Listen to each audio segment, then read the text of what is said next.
जब हम संसार को देखते हैं, क्या वास्तव में हम अनेक सत्ता देखते हैं या हम देखते हैं एक अखंड सत्ता के अनगिनत रूप? यदि सब कुछ एक ही शरीर का हिस्सा है, तो फिर अलग अलग अस्तित्व का भ्रम हमारे मन में क्यों उभरता है? आज का यह वक्तव्य लिया गया है प्रसिद्ध सूफी दार्शनिक सदर उद्दीन अहमद चिश्ती साहिब की अमूल्य कृति कुरान दर्शन दूसरे खंड से, जिसमें उन्होंने वाहिदातुल अजूद की व्याख्या गहन अंतर्दृष्टि और प्रांजलता के साथ की है।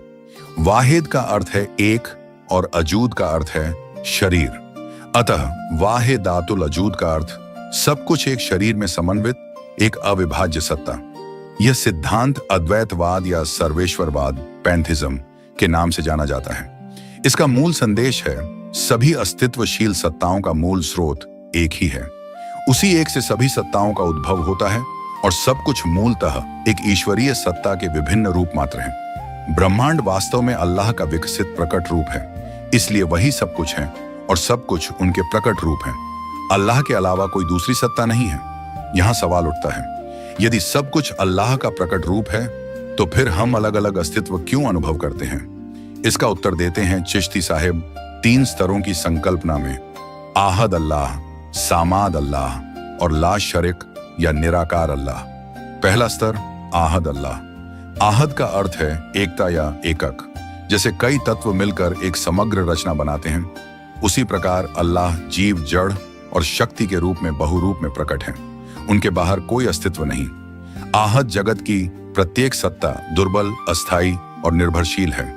यही निर्भरता आहत जगत को दुखमय बनाती है। दुर्बल सत्ताएं एक दूसरे पर निर्भर रहकर टिकती हैं, स्वतंत्रता प्राप्त नहीं कर पाती।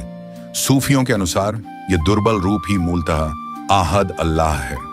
जीव क्रमशः उन्नति पाकर मानव रूप में आता है और केवल मानव सामादियत की प्राप्ति के मार्ग पर अग्रसर हो सकता है। दूसरा स्तर सामाद अल्लाह।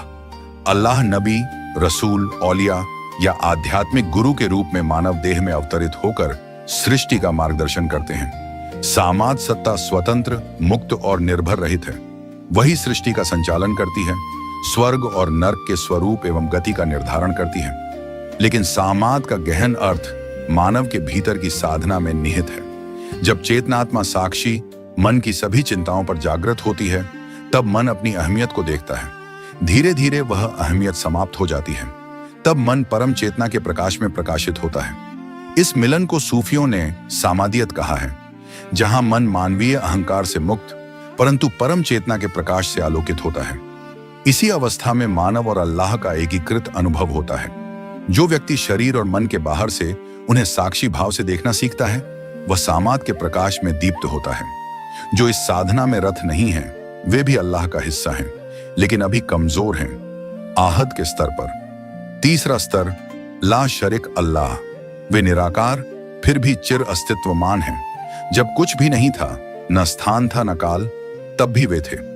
इस निराकार रूप को सूफियों ने परम चेतना कहा है, जिसे नूर के नाम से जाना जाता है। यह परम चेतना मानव में साक्षी भाव के साथ विराजमान है, जिसे सूफियों ने अपन रब सत्य कहा है। यह शरीर और मन के बाहर से भी उन्हें देखता है। जब मानव इस चेतना के साथ जुड़ता है, तभी उसका मन प्रकाश में आलोकित होता है। लेकिन आहत जगत की दुर्बल सत्ता कभी सीधे इस निराकार अल्लाह के संपर्क में नहीं आ सकती। केवल सामाद सत्ता के माध्यम से उसका संबंध स्थापित होता है। वही आहद, वही सामाद, वही ला शरीक है। 3 में 1 और 1 में 3, इस अखंड एकत्व में वे सृष्टि की लीला करते हैं। यह स्पष्ट दर्शाता है कि प्रत्येक स्तर की सत्ता मूलतः परम चेतना की ओर उत्क्रमण करती है। कमजोर आहद से सामाद की शक्ति और सामाद से ला शरीक की परम साक्षी भाव की ओर। इस सिद्धांत का संबंध हम बारुक स्पिनोजा के विचारों से भी जोड़ सकते हैं, जिन्होंने अपनी एथिक्स में लिखा, God is the immanent cause of all things, अर्थात ईश्वर ही सभी चीजों का अंतर्निहित कारण है। जैसे चिश्ती साहिब ने कहा, अल्लाह ही सब कुछ है और सब कुछ अल्लाह ही है, उसी प्रकार स्पिनोजा ने कहा, प्रकृति के प्रत्येक रूप में ईश्वर का भिन्न प्रकट रूप है। अतः निष्कर्ष यह है कि संसार के बहुरूपी विभाजन के पर्दे के पीछे एक अकेली परम चेतना विराजमान है। हमारी साधना का लक्ष्य है शरीर और मन की गतिविधियों का साक्षी बनकर उस चेतना को जागृत करना। जब अहंकार नष्ट हो जाता है, तभी मानव सामादियत के प्रकाश में दीप्त होता है और वही प्रकाश उसे लाशरिक के स्वरूप की ओर ले जाता है।